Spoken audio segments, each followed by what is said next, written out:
Mummy जी राजमा बना लो ना। राजमा रूजमा तो बनाइए ना, गैस बना है मेरे। बम के गोले तो वैसे भी छोड़ती रहो तुम बिना राजमा के, तो फिर क्यों मंडराती रहे ना कि बम के गोलों के आसपास क्यों मंडराती रहे।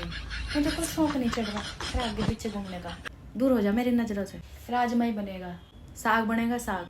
अच्छा चलो मुझे यूँ बताओ, ऐसा कितना पसंद है तुम्हें साग? सारा दिन साग साग कहते रहो। बहुत पसंद है मुझे तो साग, मुझे तो 8 दिन साग ही देते रहो। 8 दिन खा लो, इतना पसंद है। अच्छा ये बताओ, आलू गोभी अब साग, साग मेथी आलू साग, मूली की सब्जी साग, गाजर का हलवा साग, और पापा जी साग। पापा जी तेरे ससुर का साग का क्या मेल?